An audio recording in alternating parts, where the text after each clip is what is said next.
All right. Hey guys. So once again, I have here my buddy Giraffe. We are going to be doing the second part of the hand history review of these Super Millions. It's a 10K buy-in, right? This one? Yeah, Yeah, 10K, 10K, 10K. 10K. Oh, I'm getting some feedback. Not sure why. You muted on Skype? Oh shit. Oh shit. Yeah. Okay. Now, yeah, should be fine. Okay, yeah, it's good now. Nice. I was worried, man. Every time this thing this configures, it's a nightmare to get it back on track. Yeah. Hi guys, how's it going? So we last time we almost got to the final table, and unfortunately I kind of had to double the work because I realized we were at the final table when I was reviewing the hands here. But we'll move to the live stream footage after a couple hands because I realized that, so I was able to start redoing everything from the YouTube replay. It's a lot more fun when you can see all the players' cards. So we'll be doing that as soon as we can. And yeah, this is an amazing tournament, a sick tournament that plays out every week, I think. And Giraffe, of course, a regular of this tournament. And it's been, I think, quite a few times in the final table of this one. I think he already won it once, and even so, Yeah, yep. we reviewed one win, I think, and then I got second, and then I mean, a couple times. Yeah, I mean, yeah. Nice. But yeah, it's not that big of a tournament now, but it's still, for a 10K, it's pretty good. Yeah, 150. I mean, now it's like 100 players, but it's going back to 150 players or entries. Mm. So yeah, it's a pretty good one. It's very, I mean, it's not soft, but For the the structure 10K. is good. There's a lot of satellites, so it's a pretty good. It's a must-play tournament, basically. Yeah. All right. Yeah. All right. So it's are the villain bots playing GTO? No. Hopefully not. I think hopefully GG is doing a good work of detecting bots. They actually banned pretty much all of the winning players, most of them. I think maybe only a few of them stay there. Maybe Giraffe is too unpredictable, so they don't think he's a bot. But some other guys who might be, playing a style like that, they definitely got banned or issues with GG. I mean, there's yeah, the overlap of winning players and cheaters is pretty high. Like there's a lot of overlap in that category. So yeah. Yeah. All right. Let me see. Table looks good. Yeah, it looks better now. Okay. So let's keep going. Okay, this is the last hand that we reviewed last time. So let's skip that one. Have a raise with ace queen. Short stack goes all in. See bet call. Keep betting. We don't get any more action. And we eliminate two players. So maybe, yeah. We're getting to the final table very soon. Yeah, it goes pretty fast, I think. Yeah. Yeah. Couple plays So here. I do. So I limp. Wait, I limp jam, right? With the Yeah, ace you king? limp jam. Yeah, yeah. Exact. Yeah, I like. So that's something I do based on like because I used to just open here, or I mean I still do sometimes, but I looking at database, uh, like people how they play from the big blind. It's actually they do isolate pretty wide. So there is a lot of value in limp jamming with these stacks or limp raising or something like that compared to just opening. Yeah, So yeah, I stopped like opening strong hands because I mean my first instinct was like, oh, people are nits and passive, so I don't want to limp my really strong hands. But it turns out that people actually do isolate, so it's definitely beneficial to have a limp jamming range that is very strong, or that has like a more closer. It's closer to GTO, right? Because my adjustment was like just assuming that people were passive, but it's actually not true. yeah. So yeah, definitely. If you look at the charts, you're correct. You're most likely want to be raising this. The suited version typically plays just so much better because even if you get called, you just play so much better out of position. But yeah, so uh, the thing is, well, I don't know. Here, for example, well, these GTO simulations assume that the big blind will be isolating around 40%, and yeah, even if that's the case, definitely is super close EV either way. and maybe depending on who's the player here, because well, yeah, it's effective 25 big blinds. So yeah, if that's the read that you have in population, I think it's definitely reasonable. I'll probably still mostly limp these other ones, but not a huge deal there. I like it. I think it's a good strategy, definitely. Yeah. But yeah, it's basically the only thing you have to do is try and play as much hands as possible from the small blind versus big blind. You know, like you can fold like the bottom 5% or 10%, but you can't do more because otherwise, yeah, you're getting exploited by just being a nit, right? So, Yeah, exactly. Just folding the absolute worst hands, and even these hands that are pretty much indifferent. Like you can play them if the big blind is passive, or if you cover him and you know that he's not really gonna be racing. But if not, just fold all of these really trashy hands that are gonna be like very neutral EV. yeah. So putting the king queen, losing a flip there, pretty standard. And now we're at the final table here. So this is where I realized that we are at the final table. We skipped a few hands, but nothing really super important, I don't think, happened. So here, now we're going to jump to the YouTube footage. So let me see if it looks okay. Yeah, it looks. I think it looks fine. Yeah, looks good. Okay. So yeah, we have this guy Alex here in racing ace 10, and let's just make a call. Pretty standard. Now we check call flop. Pretty standard. We don't really want to be racing many hands, particularly ace high boards, ICM situation. Although we covered this guy, right? So maybe there's an argument for us to play more aggressively here. Yes, but not on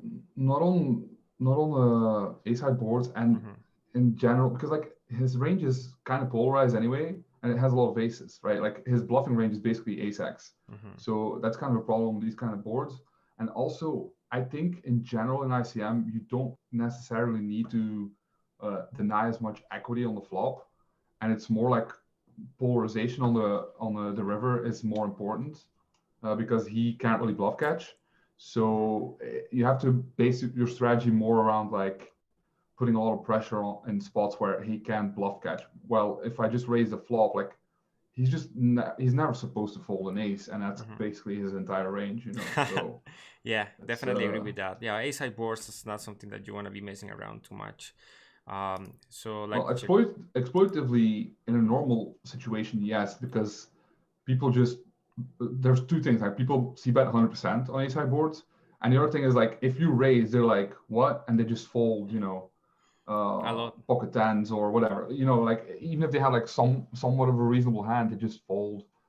Even like hands like I don't know, like queen nine of hearts or something, they're just gonna fold, right? Because they don't know what you have, and it's kind of a weird spot, and they just don't like defend enough. So exploitatively, in a normal sense, you can definitely raise the ace high boards, but I still don't really do it that much because at high stakes it's very dangerous.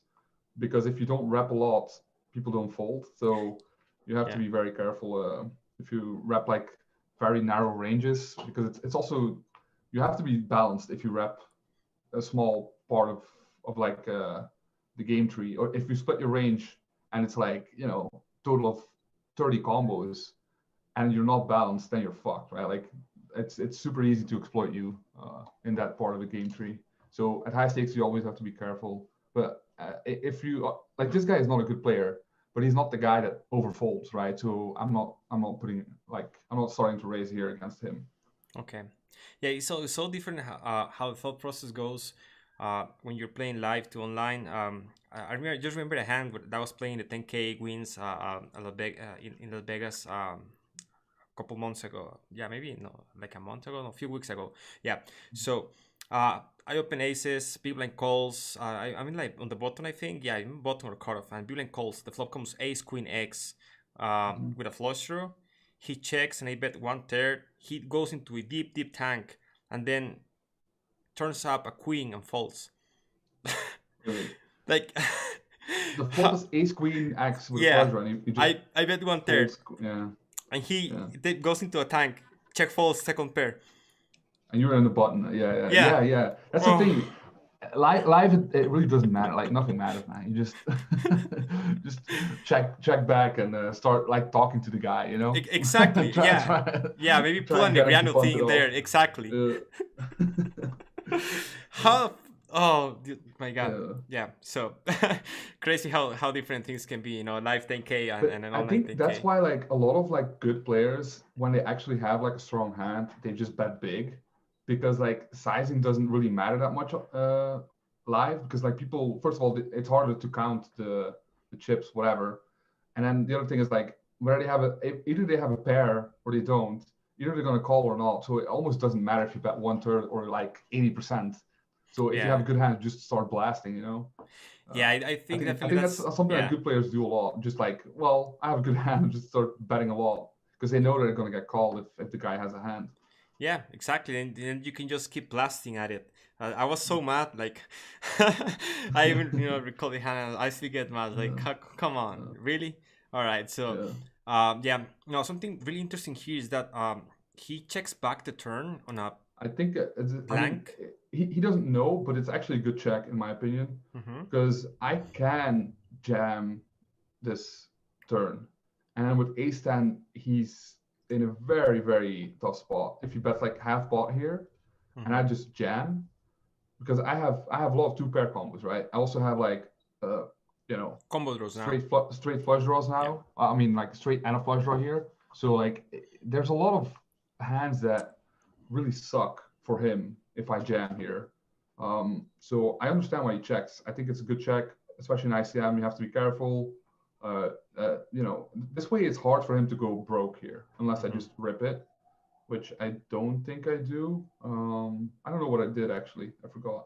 If I bet Yeah. And small or I you checked. I know. I think I bet big and he like tank folded or something. yeah, exactly. Yeah. And Yeah, yeah.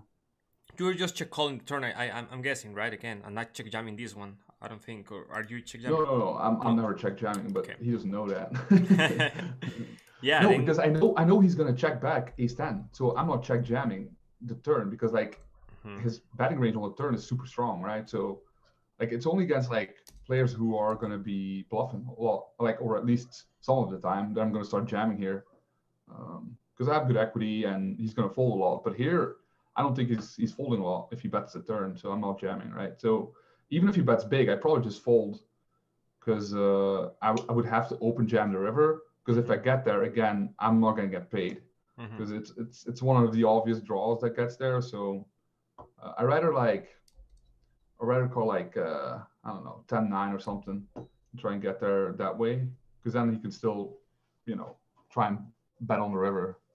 If it's like the seven of hearts, he's still gonna blast it off, I think. Yeah. Yeah.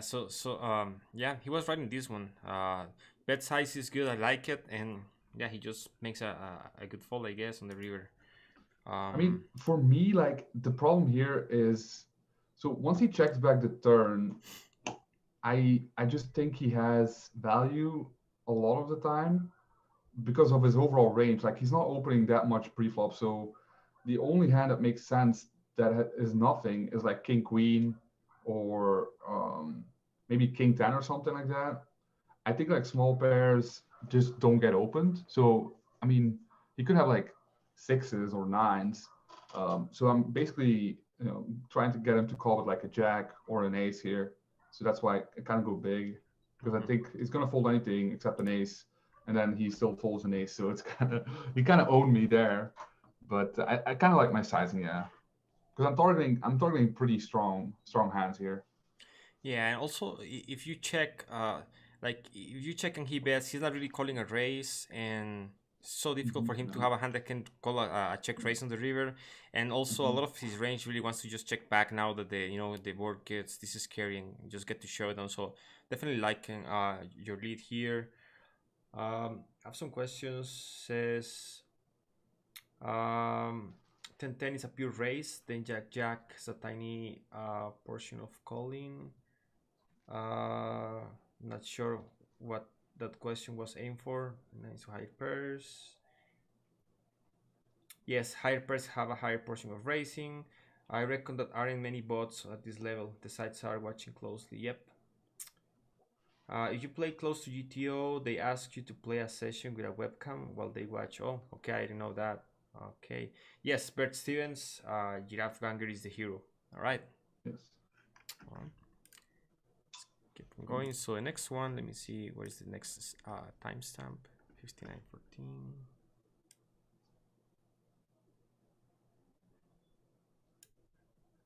Something like this, yeah. So here's, we have an open with 10-9 suited, big blind calls, and it's very decent flop, I guess, for 6-7, right? Now he doesn't have a backdoor flush in this case. And I think, well, this is a board where you want to be definitely putting a bet with this hand, and it's not a huge bet. It's like half pot, and big blind just check folds this one. Yeah. So this is like, there's two things here. First of all, I don't think he should even bet half pot. He can just bet small. He can still bet 100%. There's no checking here in ICM.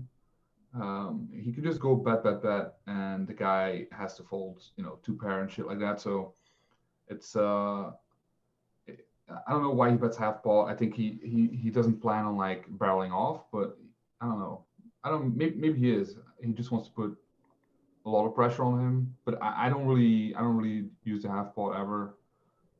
And then the 6-7, like it looks okay, but you don't get to realize as much on the river because the guy's not going to check a lot on the turn. Right? That's how it works. Like people just get to bet twice. So with hands that need to get to the river to be able to, he can hit his gut shot, but I don't think it's enough. So yeah, he just folds, and I think it's a good fold. But it just shows that you really can fold a lot pre-flop as well because you don't get to defend as much. Like you don't need to do anything. You can just chill and fold. So you can just fold it pre. Of course, 6-7 is good enough to call, but like yeah, what I think is if you're folding 6-7 on this flop, you shouldn't be calling at all pre-flop, right? Because you can't, right? You can't realize your equity, so just fold it pre. I don't know. I think it's still okay. Like it's different if it's 5-4 deuce, because then you can never fold. Or I don't even know. Like one club will probably also make a difference because he can definitely call and then decide on the turn what to do. I think with no backdoor flush draw, it's a little bit tricky. Because like a 6 and a 7 don't really matter. Because even though you probably have the best hand, you can't call on the river. You can't call, yeah. Yeah. Yeah, so like you're if it's drawing 6 on the turn, straight, and yeah. Okay. So like the 6 and the 7 are not real outs. I mean, they are if you want to call down, but it's like he's opening super wide, but at the same time, not any two, right? Like there's still a guy on the cutoff who's also pretty loose, who has a lot of chips, right? So he's not opening. I mean, he's opening 10-9. He's probably opening maybe like 8-9 suited, and that's it. He's not opening like a random ass. Yeah, you're right. Plus, you call you turn a 7 or a 6. You check, you're putting bets 2 turns, and now you're sweating, and you're like, oh my god. Or he pots it, and you're like, oh my god, right? Or whatever. Just put another bet there, right? Yeah, and also there's this guy, T. Mullocker or whatever his name is, with just 200,000 chips. Another thing you should be, looking forward, paying attention there. Yeah, I don't know. It feels so neat to just check fold there with 2 hours in the garter, but yeah, definitely. Okay, I am on board with this one. Yeah, definitely. Just check fold. I also half pot, so if it was maybe 1/3, but yeah, half pot is kind of large bet now. All right. Okay. Love the insight in that one. Let's see next hand.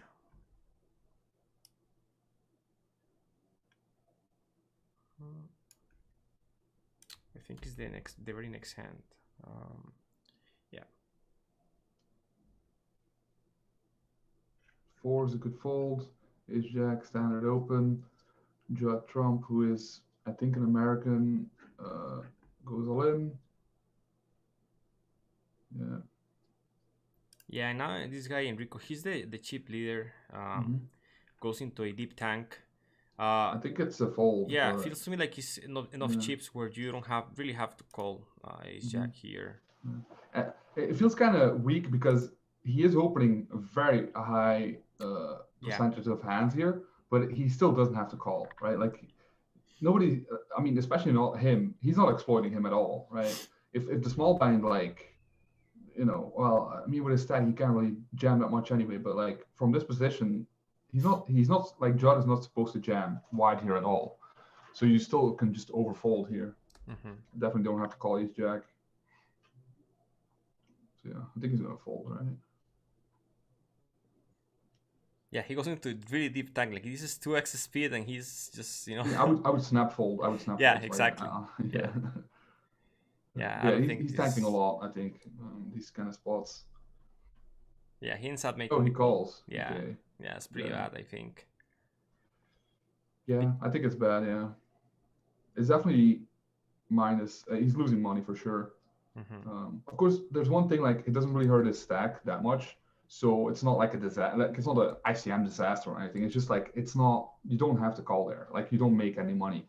It's not losing that much money either, but it's not necessary at all. Like, you don't gain anything. Like if he wins the pot, he has what, 4 million instead of 3.5. Like, there's no difference. You're still chip leader. So Yeah. Do you think maybe is there something to be said about sending a message to the table saying that, you know what, I'm calling short stacks? No, nothing at all, right? People just shove whatever they are gonna shove, and doesn't really change much. Yeah, I think like, I mean, I watch a lot of these final tables, and there's some guys who play back, but in general, nobody's going crazy in general. Like everybody's kind of like, I think people are still getting into wide, but nobody's like bunting it all. Like nobody's randomly picking a hand and jamming it in. I mean, I've seen it sometimes, but like not these guys, right? Like these guys are I've not seen just. it, and I've seen you doing that, man. Yeah, I know. I like it. I like doing that too, but I always have a reason. It might not be a good one, but I always have a reason. Yeah, I get it. You're just one of those few guys, maybe a handful of guys who can really exploit people for not calling or whatever enough hands, or or opening too Well, that's much. what I tell myself when I'm punting off. Oh, I'm exploiting this guy. Yeah. This No, is the I next have hand. I have a couple. I have a couple of fun bunts at the final tables, but I still kind of like them. If I look back at a couple of them, they're fine. I have one where we reviewed a few, and I'm on board with those too. Yeah. I think as long as your thought process is solid there. Yeah. So here again, this just shows the power of the 3-bet, right? So Mario's opening the ace jack, and now he faces so much pressure when he faces a 3-bet, and he definitely if he could see, of course, the cards, right, knows that he'll be dominating, but now he just has to fold. Not much he can really do there. Yeah, but it's fine. Like he's also not opening that much, and then like ace jack becomes kind of shitty. If you look at his overall range, it's not really at the top. And Enrico, I mean, king jack suited is a perfectly fine hand to go there. He just has to be careful that he's not like overdoing it. Like, I mean, I'm overdoing it on this final table. I can already, tell you guys that I'm picking going after a guy, but yeah, like in general, if you have suited broadways and you have a lot of chips, you can just flick in a 3-bet, and it's not going to be that bad, right?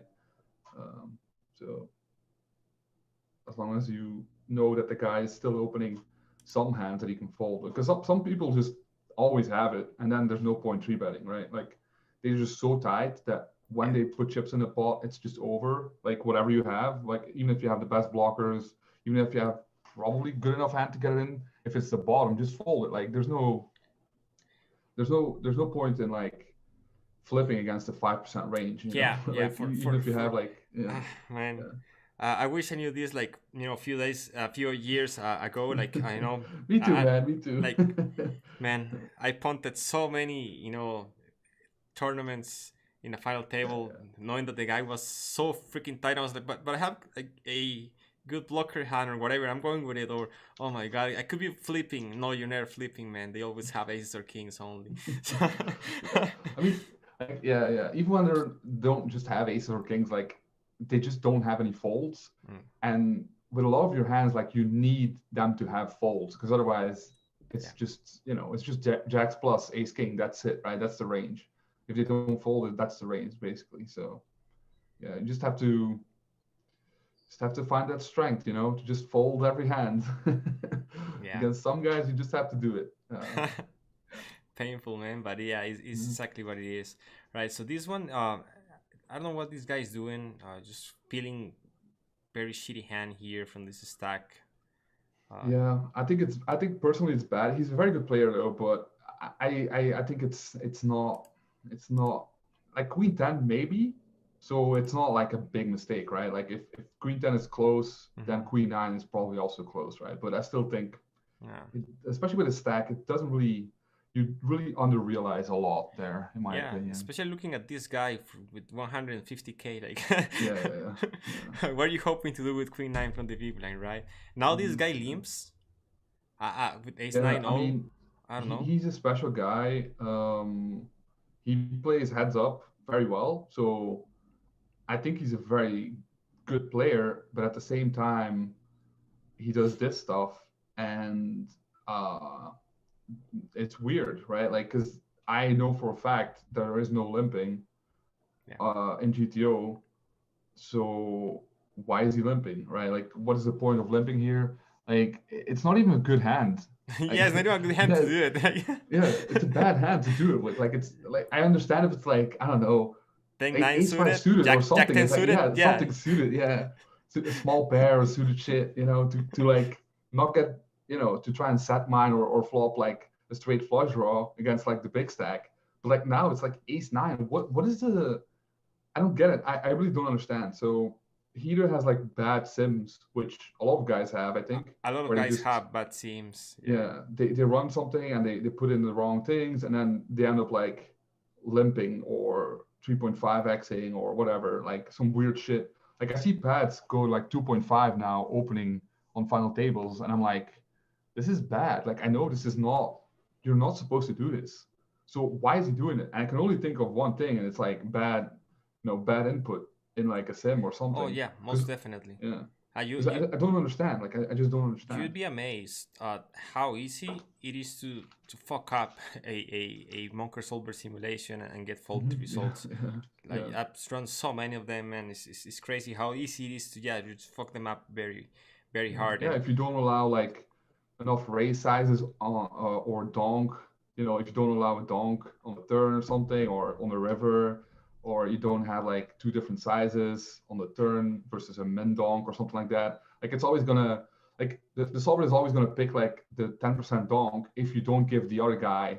like enough raising, like big enough raise sizing, right? So then everybody thinks, oh, I can just min donk the stern because they fucked up the sim, and then you just get raised like 10x and they're like, oh well, maybe not, right? Like like people figure it out, of course, but like that's still the beauty of with all these sims. It's not that simple. Like it's still kind of a hard game. Like it's not just, oh, run a sim and play it the same. Like you have to there's always logic. There's always logic still. yeah, So and even after you get the seams, there's the part of understanding them and applying the concepts correctly, because maybe he saw something similar in some situation and it's not really this, not even this, and yeah, he's just misapplying something that he saw somewhere else. So it yeah, could be also exactly. that. Yeah, yeah, yeah. Misapplying concepts. Yeah, of course. Like I mean, I'm joking. Like I'm like I was also limping on final tables, right? But it was pure exploit, because people are not isolating enough. Hmm. So I think at weaker final tables, there's definitely room to limp still, especially live. I think there's also a lot of room to limp still, but like it's not GTO. So at this final table, it's just not going to work. It's never going to work. Like he's going to get raised more than enough, especially when you start limping ace nine. Like you're going to get destroyed. I don't, and it's weird because like it's literally his only limp. So maybe it's a misclick. Like I don't know. Yeah, maybe, who knows. Yeah, yeah, yeah. But I think I've seen him limp before though. So yeah, there's definitely like a strategy, I think. But yeah, Yeah, now he doubles the short stack. Not good. it's pretty bad. Yeah.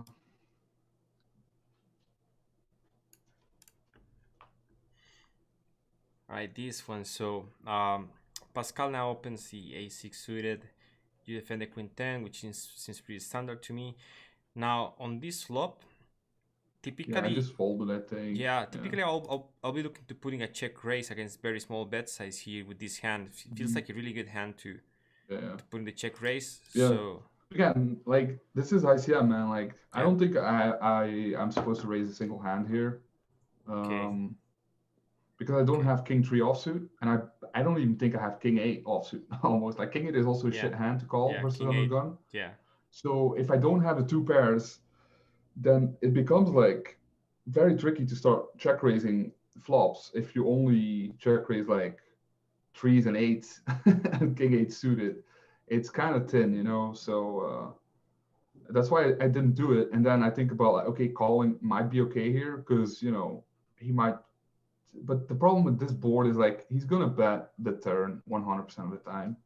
It's so dry, he can just bet everything. Except maybe an eight. He might not bet an eight, but like an ace, yeah, he might check an ace. But you know, I don't Yeah. know. Your stacks are It's very similar yeah, here, and uh, yeah. I'm that still deep enough, so I like if it's a hard turn or something, I have to continue. yeah. Except when he like pots it or something. If he pots it, I can still fold even with my flush draw. Um, yeah, Yeah. So I think this one I could play, but in game I was like, fuck it, you know, just fold. I what don't I'll know. be probably I'm really a big nit. yeah, what I'll be thinking in the spot is not only, yeah, I understand about, ICM is so difficult for you to really raise, but at the same Mhm. time, um, if people are gonna be like not putting enough pressure or just folding so much, when you check raise here, you just know, for example, he's kind of loose or whatever. Then when you check raise here, you're gonna get a very high amount of folds here. So maybe Yeah. exploitatively going after, a lot of, I don't know. You don't think it's really worth it, even if the guy is like super loose and you know that he just got so many bet folds. I mean, I would raise against some guys, but not against him. Like Not against not him. because he's Okay. like tied or something, but he's probably one of the better players Okay. in the field. So Okay. yeah. Gotcha. Yeah. All right.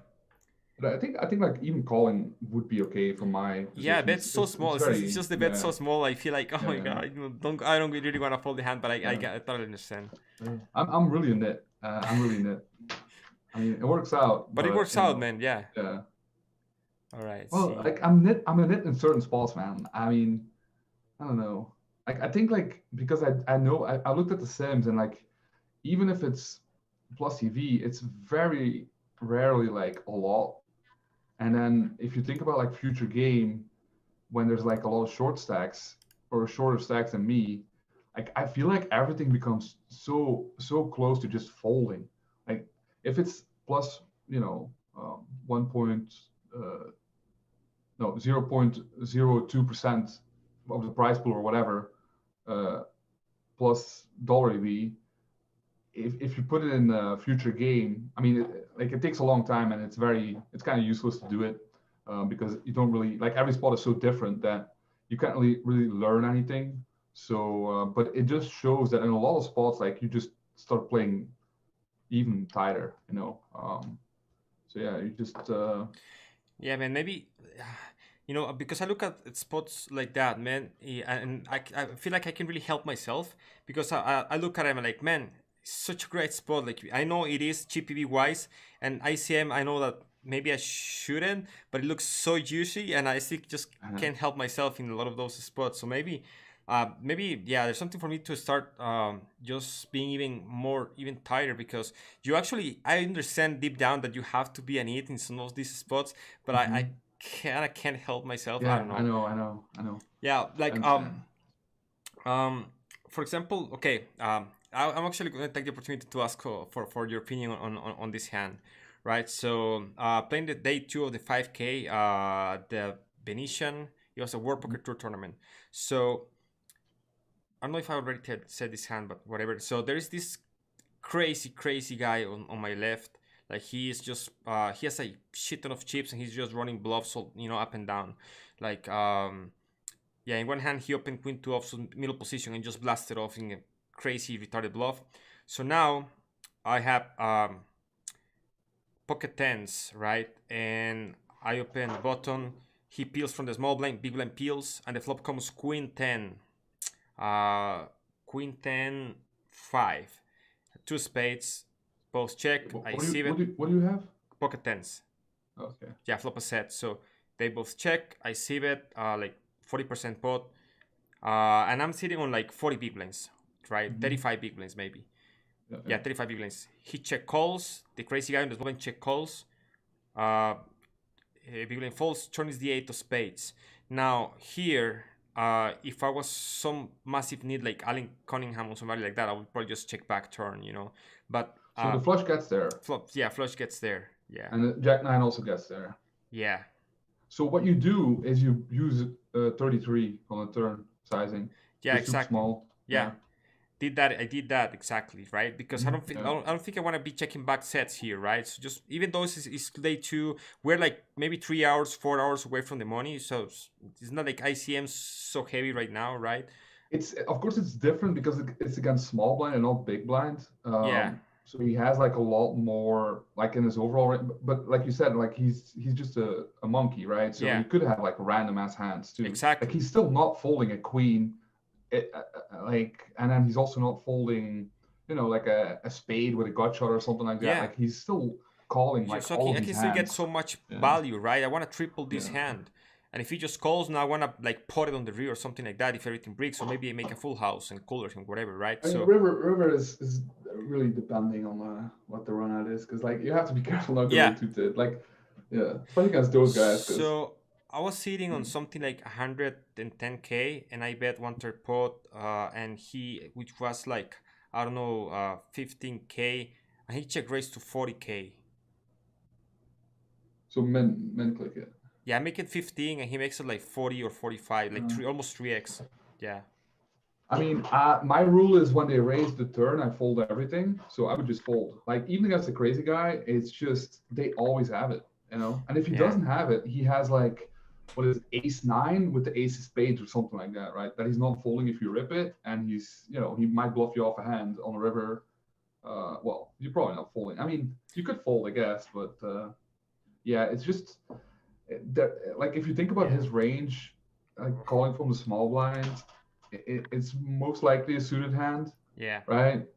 So it's not the same as the big blind, and even if he's a moron, it's like it's very hard to bluff that spot on the turn there. You know, even when you bet 33 and you kind of like telegraph that you don't just have the nuts here, or for a value bet, like you're not wrapping a polarized range. So he could definitely turn something into the bluff, but they just don't do it. They just don't do it. It's always the nuts. Like it's a trick, man. That's why I love betting small when everything gets there on the turn, because like I know if they raise me, it doesn't matter what I have. I can just fold. And if they call, like you said, you can still value bet the river because they also raise everything on the turn, right? That's why you can value bet everything on the river.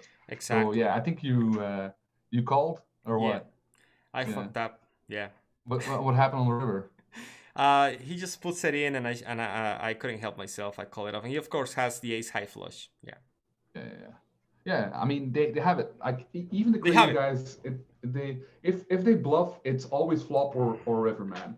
Like nobody raises the turn as a bluff. Like nobody. The only guys who I've seen doing it for a while is like the Russian guys, and they do it with like high equity draws that they're still calling off. You know, so it's like. It doesn't. It's only the nuts. It's only the nuts. It's always the nuts. If you think about like what hand he should have as a bluff there, it's like bottom pair or something that he has to turn into bluff, and it just doesn't happen. You know, it just doesn't happen.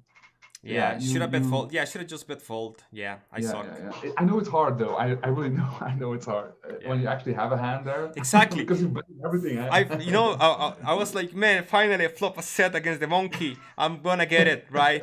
Then on the turn he raises me. I'm like, oh my god, no. I know. Painful, man. Yeah, painful. The thing is, like on the turn, you're betting like so wide, like with single spades as well, right? Like if you have a high spade with a gut shot, you're also just betting small. So when you're betting the tens and you get raised, you're like, okay, I have so many easy folds here, but actually, the tens is like it's the same as like having two pair. But I have 10 out. I still have 10 outs to prove my hand. If he doesn't give you the outs, you should probably fold. But if he gives you if he just clicks it or you have enough behind, you can still call with the set or with the two pair. Yeah, but the raise size was super big. Yeah, it's too big. You don't have enough behind, man. So yeah, you have to fold. They have it every single time. Yeah. I knew it, man. All right. Let me see if I've got some questions. What solver do you guys use for running specific spots? Monker solver is the solver to I go mean, for pre-flop I stuff. use a lot of bio. I mean, my guy uses a lot of bio. Like I don't, because I'm scared that I will fuck up. I don't run sims myself, so I have a guy who's like really fast and really good at it, and then we just run sims together. Yep. All right. So see this one now. Also, I heard Yep. HRC is going to have a better ICM calculator. So instead of like checking down the whole thing, it's gonna use like the Monker sims to calculate like the EV of post flop. Oh wow. So yeah, so it's gonna have like better range, but I don't know when it's gonna come out. But that's definitely gonna be very useful. It's gonna take a lot of power, I guess, but at least it's solvable, or That's at least close great. to solvable. Yeah. Yeah, I've been using HRC forever. Like I don't know why, but Yeah, me too. yeah, Yeah, I got married yeah, with it. I like it much more than ICMIzer. I don't really like ICMIzer. I don't know why. yeah, yeah. Well, it's also a good program, but yeah, it's yeah. Yeah, it's also good, of course, Well, but maybe it's yeah, just you start with something, then it's so difficult yeah, to exactly. Yeah. switch, And right? it's also like very like it looks basic, but it's kind of it because it's easy. You know, you just put in the hand and you run, you click play, and it runs. You know, and you can tweak it a little bit, but it's Yeah, very it's easy. so Very simple. simple. Yeah, I love it for Yeah, that. So in yeah. this one, Pascal opens, gets called from the small blind and big blind. So the 5-6 call is absolutely terrible. Like it's like when you're a chip leader, you can play a lot more hands, but there's no more hands that you want to play as a call, especially on in small blind. Like it makes no sense. Like there's no point in flatting 5-6 here. If you want to play it, just three bet it. But it's not a good three bet, so it's just a fold. Yeah, But so yeah, you just like yeah, yeah, definitely. Okay. Now big blind just is pretty really really standard bad. call after the small blind calls. Just yeah. Yeah, that one is okay. I mean, he's not gonna punt it off, so it's a good call. Yeah. Now, So this is a good c bet, yeah, I I like it, think. I especially mean, with the ace of diamonds. especially if you know that the small blind is bit of a dum dum, Splashy. because Yeah. yeah, if he's like a nit or something, it's a little bit more dangerous because a lot of hands have queen in the flatting range from Mm-hmm. small blind against like a tight range. It's like, you know, queen jack, Queen queen jack, ten, king queen ten queen. suited, king queen. Yeah, Yeah. yeah, that's it. And then like, you know, And the some pairs. suited aces, maybe, you know, like he could have like ace eight of diamonds or something. Well, I mean, he blocks it. So that's the reason why I think the c bet is good, because he does block the flush draws. Mm-hmm. So he just gets that extra immediate fold equity, which I think is good. Yeah. And now the big one, he just check calls. This Again, is same this is principle, a right? very it's a little bit different here because I think, well, you could definitely call here because if you also slow play your queens, that's very important. Because if you don't slow play your queens, you also have to fast play your flush draw here. Mm-hmm. But I like the call. Yeah, I think it's a correct call instead of raise. Like normally I would just always raise here, but Mm-hmm. ICM I would also always call here, even when you cover him. I think it's better because like a hand like this, right? Like you can actually start trying to jam on the turn. It's a little bit tricky, but like it really depends, you know. It's very interesting because like Pascal also doesn't really have. So he has ace queen, he has king queen, and then queen jack suited, and then that's probably like he's not opening queen nine suited here. It's not really the spot with the short stacks. Like you don't really need to open that. So maybe queen ten, queen jack. So it's not that many combos, right? So you can play aggressive from the big blind's perspective here. Mm-hmm. I don't know what Also, happened he here. also big blind covers here, so yeah. Yeah, for sure. Yeah.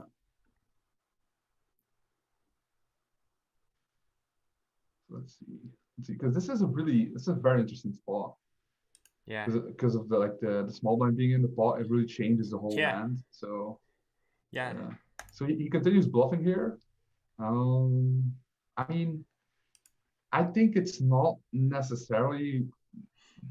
I mean, it's not bad, of course, but like the reason why you normally want to bet here is because okay, you block king queen, which is somewhat of an important hand here, but he's calling multi-way from the big blind, so he Mm-hmm. does have like queen eight suited here. You know, like Mm-hmm. he has all these hands, so blocking like the top end is kind of not that important. Of course, he also has to think, okay, what worse hands do I have here that also have good blockers that I want to bet? Because like if he has Jack 10 suited, I think he wants to check here. I don't think Mm-hmm. he wants to bet Yeah. with that much equity because he does get raised here a reasonable amount of the time in the turn.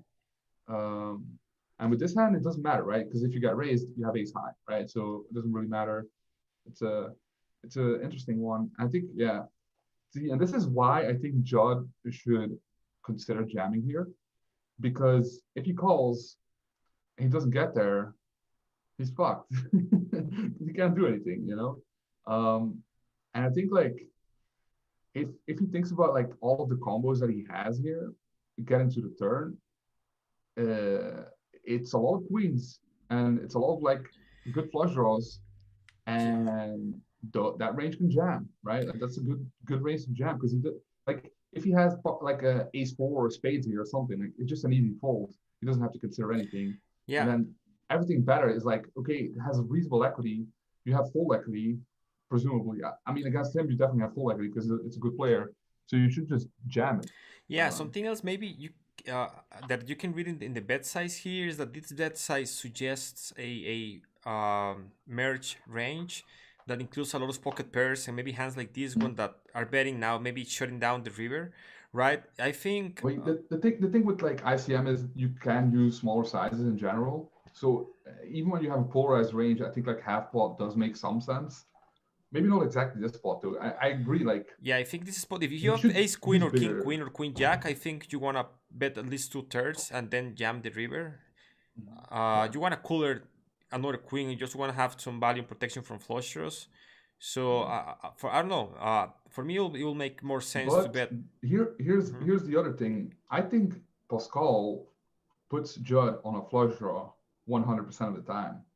So he knows exactly what the guy has for a reason. I don't know. Like maybe he knows that the guy is gonna raise with a queen 100% of the time. Yeah. So Pascal thinks, well, if he doesn't have a queen, I'm basically value betting with ace high. I don't know if Yeah. that's what he's thinking, but Or I getting mean to he fold of does. something Yeah, like ace four or a king four suited mhm. type of hand. Yeah. Yeah, and he's holding that on the turn. So he's like it's almost like a mergey value bet almost. If he, Hmm.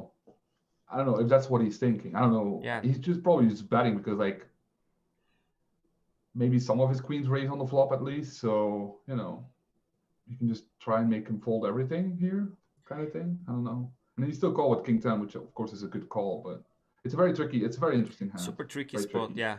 Definitely love it. Now I think yeah, it's decent for Joe uh to ship it here. Hmm. Just ship it Yeah. with the gutter ball and the king high flush and yeah, because again I'm not sure if Pascal actually had a queen. I'm not sure if he'll bet half pot here. But even So if he does, like I said, it's not that many combos, right? It's let's say ace queen. He probably has the offsuit combo, so that's a lot. But king queen is two combos, queen jack is two combos, and then queen ten is maybe one combo, right? So it's not yeah, a lot. It's not a yeah, lot it's of not hands. it's And not a then lot. yeah, he doesn't have Hmm. pocket fours. I don't think he has nines that bets the flop. So yeah, it's he doesn't have that many nutted hands here either. And like you said, like he could do this with aces and then check back river or something Exactly. like that, right? So Yeah, the tens and if you and jam here, aces has to fold, right? Like very easy fold. Yeah, no, check check and ace high wins. Yeah, but I think it's a reasonable hand. It's just weird. Like it's a very tough spot, man. But yeah, wait, yeah, we went backwards, I guess. okay, We did yeah, this one, right? yeah. I Yeah. think I do agree with this one. 10. Okay. Yeah, so this guy Enrico opening king six from cutoff which seems reasonable. King six offsuit. He's the chip leader. Yeah, that's okay. Yeah. Also okay to defend the pocket trees, I guess Yeah, here. just pure set mine. Hmm. And he's tanking, tanking, tanking. Oh man, what Right. a Yes. weird It's so guy. yeah. Yeah, Oh my god. And in live poker, oh my god. It's So he checks back with bottom pair. I mean, with the king six, I would just bet 100% here on this board, because it's not the same as regular poker, because you're not going to get raised as much, so you can just see bet 100% of the time. Very simple, and that's why I see bet 100% of the time. Like when I cover people, right? Like Yeah, of course. when people cover me, it's actually a lot of checking. Even with like really strong hands, you want to check sometimes, just to balance your checking range, and also because if you check back and people cover you, they're supposed to like start blasting on the turn, and that's good if you have a real hand, which is good. Yes. Okay. Another one here, opening ace four. Recent is decent, it's good. Gets a 3-bet. Yeah. Okay. Cool 3x here with how much is this? 40 something. Yeah. So like normally you would go a little bit bigger, I think, with the queens. Well, the queens is fine anyway. Like, but 40 big lines deep, you can definitely go like 3.5 or 3.75. But in ICM, you can always size down, just go smaller. Because even though he covers you, he's still not supposed to call. He's supposed to start clicking. And I mean, yeah, we can just keep moving until I start 3-betting him. But that's what I was doing.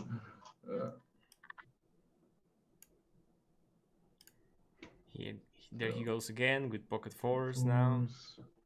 So this 3-bet I don't like, because it's too obvious. Like he has no bluffs. Like he literally has no bluffs. Yeah, he's not folded this time. No. He doesn't even think about it this time. Yeah, yeah. It's just a nuts, you know. Yeah, if he ships it, maybe he calls him with a pair trying to flip, or I don't know. So maybe it's always worth to just when you have a short stack, don't do that. Don't try to be overly tricky. You're just telegraphing your hand. Yeah. Okay. Especially from that position. If you do it from the button, it's a little bit different, because you can benefit from the guy calling against your range. But like from these positions, like you're super polarized. I mean, so theoretically it's maybe fine, but the reality is that you have no bluffs, right? Like you're not 3-betting king 5 there, so you can't 3-bet kings. That's how it works, right? Like otherwise it's too stupid, right? Yeah. So here ace 4 rips it, and normally easy fold, I think, with the queen 8. Yeah. Okay. I think this is the next one. Yeah. Oh yeah, I remember this one. So I think Marius in small blind tanks a long time and then folds correctly, I think. It's a very tricky spot again. So yeah, he jams, of course, with ace 9, which is good. And then, oh no, he just snap folds in a small blind with king jack, which, I mean, it's a close spot, but I think it's fine. And then Enrico calls it off with ace 3, which I think is close, but I think it's good. Yeah, I'll probably still make the call. Yeah. Feels close It's though, really close though. because Yeah, the guy has been in really such close. a need, right? It's But just correctly, right? Like, yeah, one of those he's spots he's a good player. Like he's kind of an aggressive guy normally. Okay. Yeah, he was definitely tight correctly. So he's definitely not jamming like super wide here.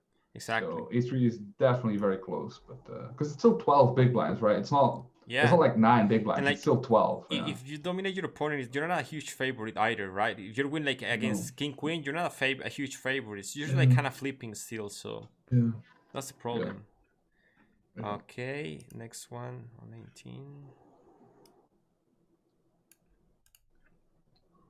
So we have pocket tens and Yod with the ace king. He goes with the small 3. Well, he uses the. It's a good sizing if you don't have 20 big blinds. You know, like it's the same thing. Like he's pretending that he has folds here, but of course he doesn't. Like he never has folds here. Like that's why he's like tanking with pocket tens. Which if he jams, he's never thinking about anything. He's just snap calling right with pocket tens. Exactly. Now he's like, fuck, can I get away? And he decides no. Yeah. Yeah, he gets there. Have an elimination. Now 122.07.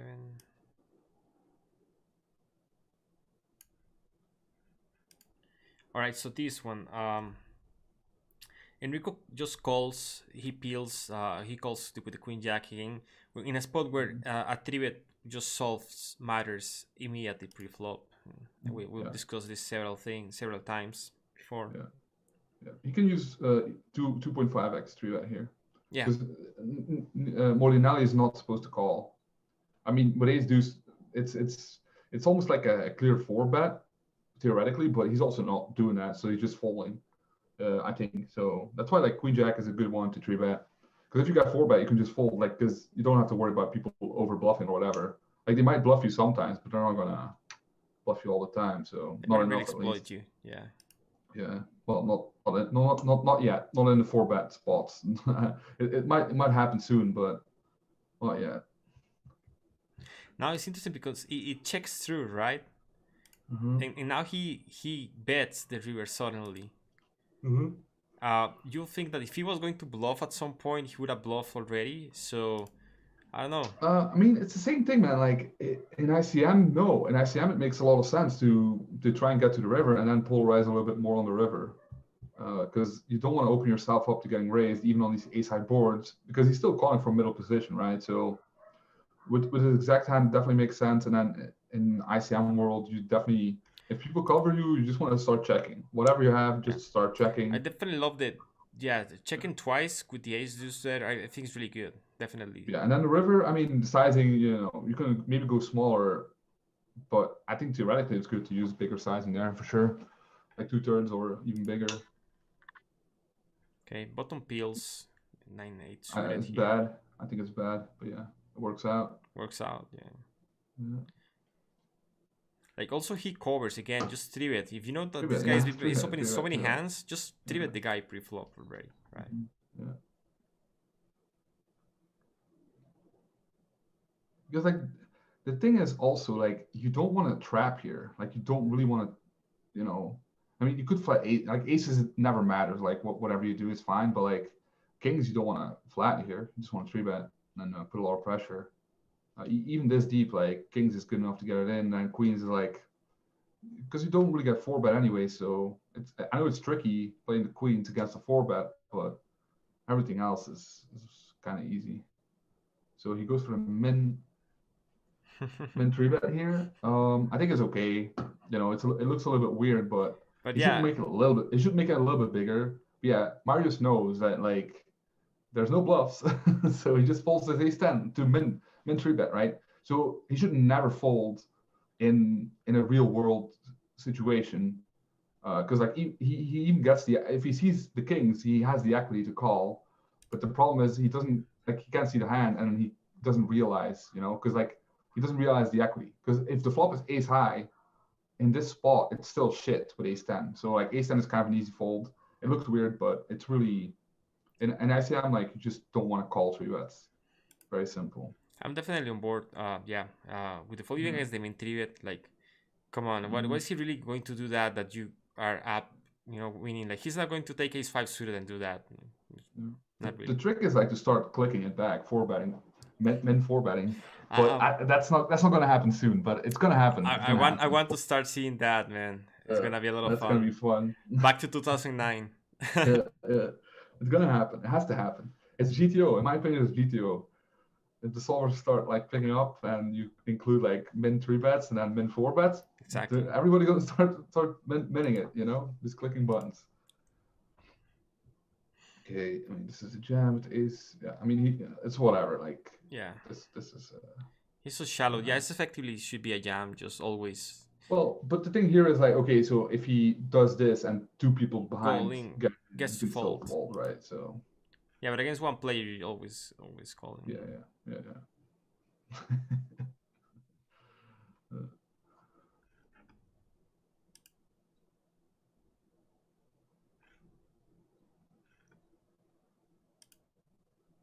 Unlucky. Next one. Yeah. Any questions? Yeah, let me see if we have any questions. Would you prefer to call with the kings instead of shoving? No, always shove in that situation, yeah. Yeah, never slow play. If you have 20 big blinds I mean, in normal game again, you could do it, but in ICM, you just don't want to call anything. Yeah. So we just jam, or I mean, you could get away with 3-bet small. Like it is possible, but the problem is you also have to 3-bet like hands that balance the kings. Because like if you put in a Monker, I think Monker would also use the small sizing, like with aces and kings specifically, and then it would balance with like king six suited or something. But in reality, like we know that the guy never has king six, so we can just fold everything because he has kings and aces. So if you're not three betting small with like the king six or whatever, a couple of combos, it's better to just jam everything because the guy still has to call like his pocket tens, he still has to call like his ace queen. Like he's never folding these hands, right? So it's way better to just jam and you know it's gonna work a lot better and it's easy, you know. Yeah, it also simplifies your strategy. You know, Mhm. there's always an argument for making your strategy easier to apply to execute. All right, Yeah. let's see. Next hand, have 129.30. Is this one? Yeah.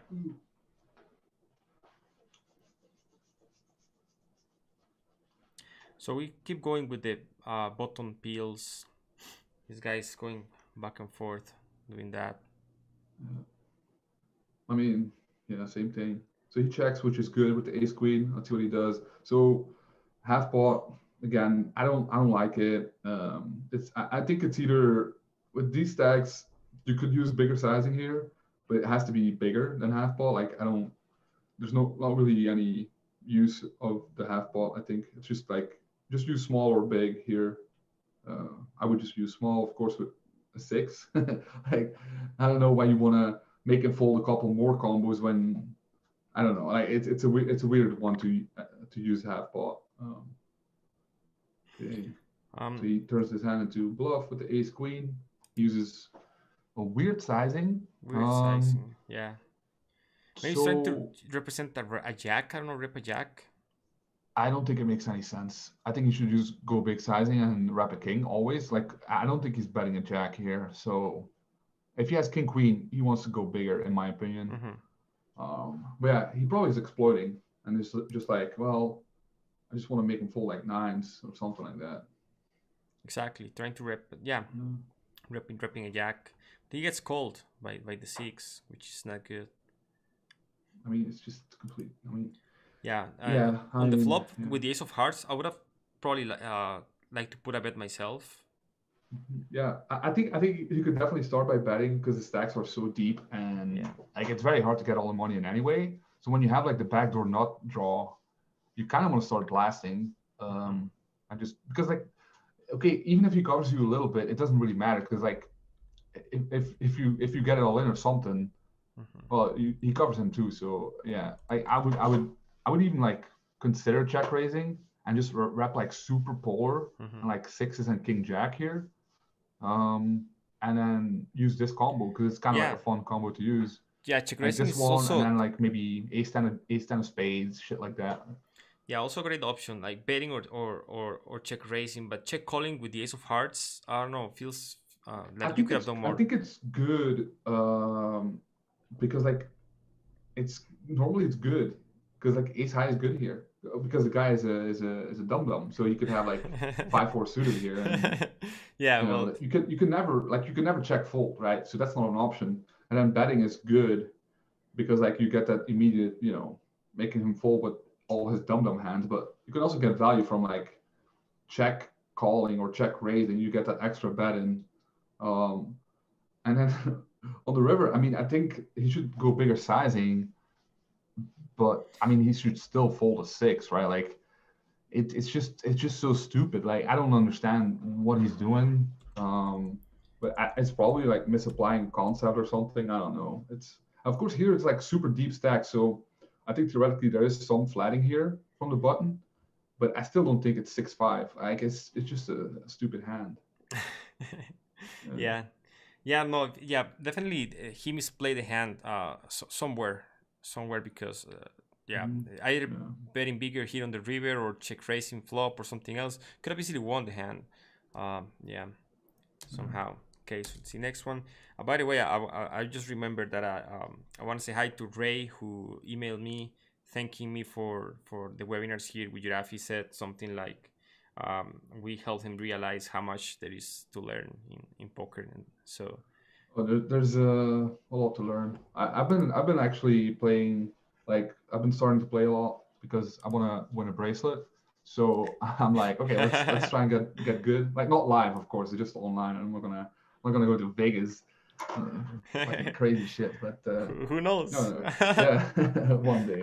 Maybe one day I'll see you Yeah, live, yeah, and it will be nice. yeah, have a few drinks with you in Vegas or yeah, somewhere. yeah. I don't know, man. I think you're gonna have to come Europe, because I don't think I'm gonna get there, but maybe, Oh, never say never, never never say say never. never. All right, here we finally see a hand played Yeah, by our hero. yeah.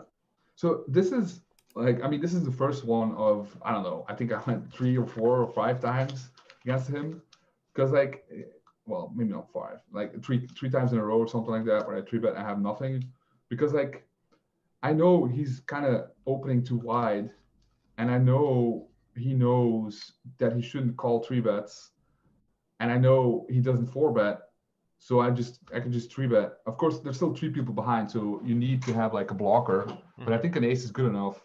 And you might think, okay, if you do this with ace eight offsuit, then you're doing it too much. But the answer is no, because he's not never four betting me, so it doesn't matter. Like if he four bets me, he has the nuts, and he's opening like I don't know 50% here, so I can just keep doing this forever. Um, yeah. So yeah, it's one of those things. I think he tanks like a long time. And the next one he has like sevens. He also tanks like 5 minutes or something. Because he knows I'm full of shit, but like what's he gonna do? That's the thing, right? Like even if you're not willing to four bet, because my stack is also awkward, right? To four bet and all in or something, or to jam. It's if I have more, he's gonna four bet more small sizing. But now my stack is kind of awkward, and he doesn't want to jam or click it and commit himself or something like that. Yeah. That's a great read of the situation, definitely. Something that definitely need to also incorporate a lot more of myself. When you see the chip deal like just splashing around so many hands and everything, sometimes I look at my hand, I'm like, I wish I had a slightly better blocker type of hand that I would like to have. Like maybe, for example, there you just took the ace eight offsuit and just go, went for a three bet. Maybe I'll look at that and I'll be like, man, if I had ace 10, I'll always three bet here. But the spot is still super good. Like just go with it. Yeah. Well, you can think, okay, so ace 10 is going to be, the cutoff point if he plays like normal ranges. But then if you think about, okay, if he never four bets me, then I can already three bet more. And then if he opens too much, like, even if he doesn't open that much more, but like 3% more than normal, then, you could just start three betting everything. And Yeah. then all you, like the ace blocker is good enough. And you And can now start three any betting ace all blocker your is good. races. Yeah. Yeah. Yeah. So it's not just like what's good enough in a certain spot. It's like, okay, if the guy is unbalanced, like you can just, go a little bit crazy. And you just have to look at the exact situation here. Because like my stack is like perfect for him to not be able to four bet me. So even if he knows I'm full of shit, like even if I tell him, okay, I'm three betting all the offsuit aces here, what is he gonna do? Like call with the queen 10? It looks an okay hand, but it's not. It's Like not. it's really not. Like in ICM, he's gonna lose. Yeah, it's So he losing more should money start calling jamming than them. folding. Yeah, Yeah, exactly. yeah. So he should start jamming them, which I think would be good. Like if he knows I'm three bet folding like all the time, he should just jam everything. But he's not willing to do that. Yeah, So it's still got a lot of chips. yeah, So yeah. yeah. All So you have to be right. careful that you don't do it against guys who don't mind jamming, because then it becomes like not good very fast again. But like once they don't want to jam or four bet click it or something, you can get away with it for sure.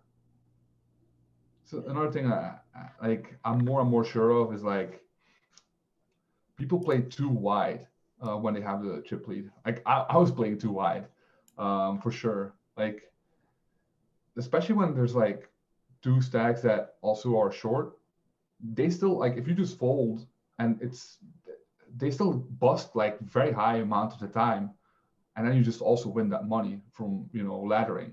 So it's not your job to bust them. You can just let them bust each other, and then play heads up or whatever, or 4 max. It's always the same thing. Like you just want to preserve your stack, you want to preserve your position, because you automatically are getting more, plus EV spots, but you don't need to go absolutely crazy. And that's something that I did for a long time, is just like open every hand and 3-bet every hand. And I think at low stakes it works, because like the mindset that people have is when they see a crazy guy, they want to trap, and it doesn't work, in especially not in ICM, because like they just keep folding everything, right? Like I'm gonna, if he opens, I'm gonna wait for a good hand and then I'm gonna jam and haha, I'm gonna win some chips. But that's not how it works. If a guy opens a lot or 3-bets a lot, you just have to start blasting it in, wider for value, bluff him more. Like you have to, face aggression with aggression, right? That's how it works. And a lot of people don't really have that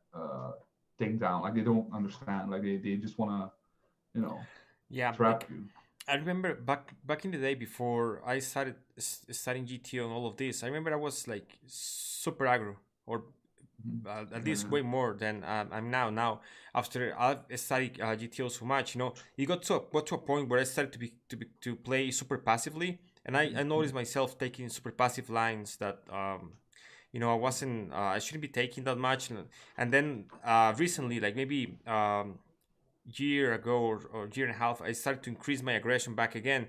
But it was for a long time that I was playing like just taking these super passive lines, and I think that also happened in the high stakes community. I saw a lot of players. You mentioned that also, that you've seen high stakes players doing that, and it happened to me as I mean, well. So me, yeah. I did it too, yeah. Because like what you do when you look at the Sims, you look at the GTO, you're like, okay, I'll take this simplified strategy, and because you see, okay, like, oh, calling is the same EV as raising, so automatically you start just calling a lot more, and then you start calling more turns, getting more to the turns with like awkward hands, and you just start, oh man, this is a tough spot. I'll just fold. And what happens is like you just automatically start playing too passive and even too tight sometimes, Yeah.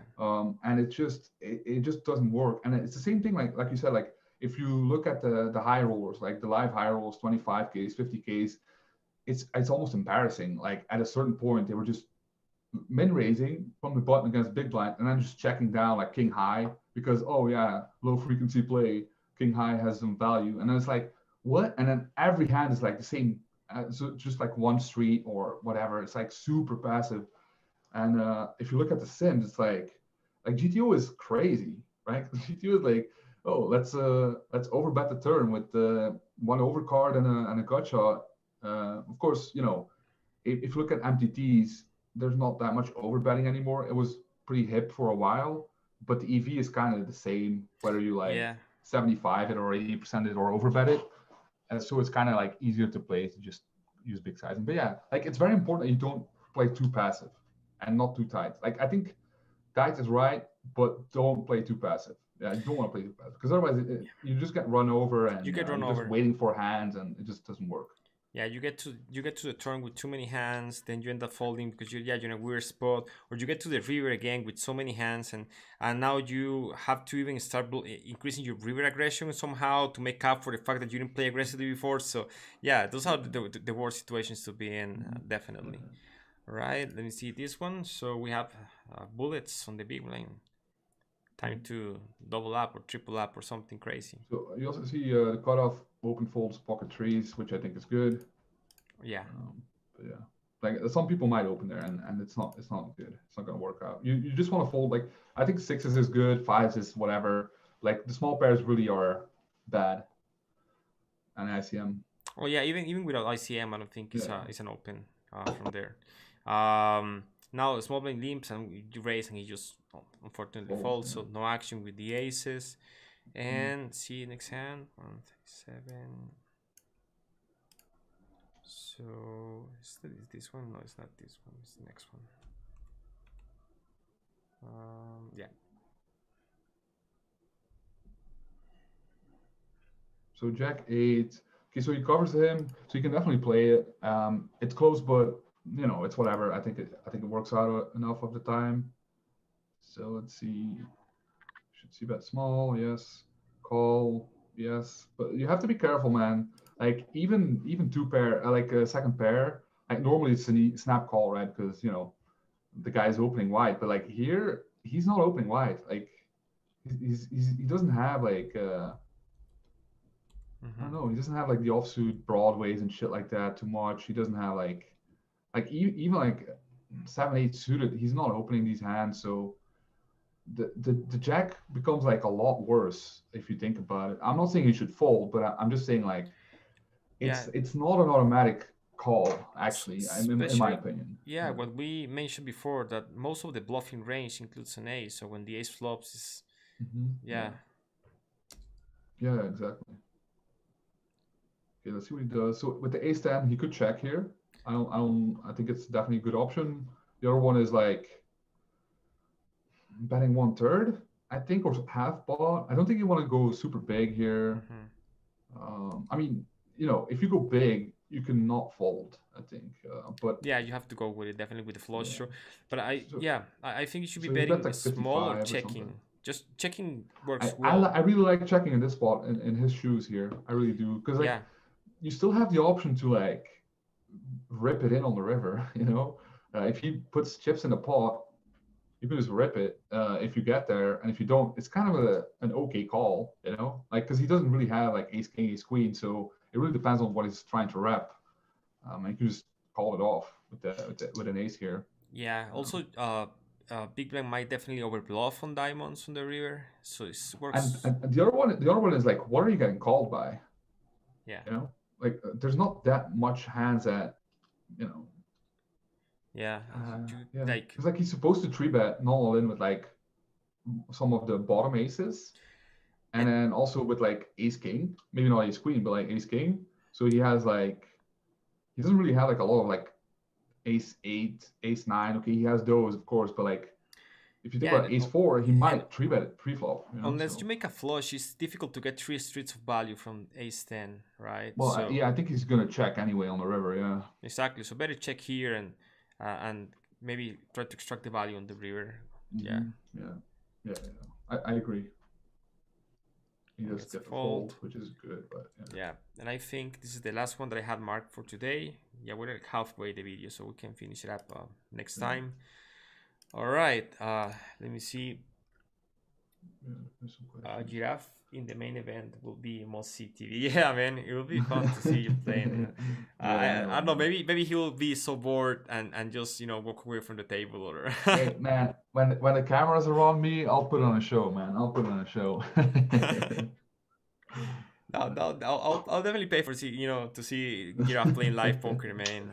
That'll be I don't fun. know. I think maybe in Europe or something, if Barcelona happens again, I might go. For like the 50K that last 2 days. I still don't want to play a main event for like 5 6 days. I don't know. It's not for me. It's not for me. It's too slow. So like a 1 day 10K, I'll go and just have some fun. But yeah, I know there's like Cyprus is happening with like 100K, 50K, couple 10Ks. Oh yeah. Yeah, but it's still kind of far. Like okay, it's not super far, but yeah, How it's how are things with COVID around your town and stuff like that? Is everything like shut down?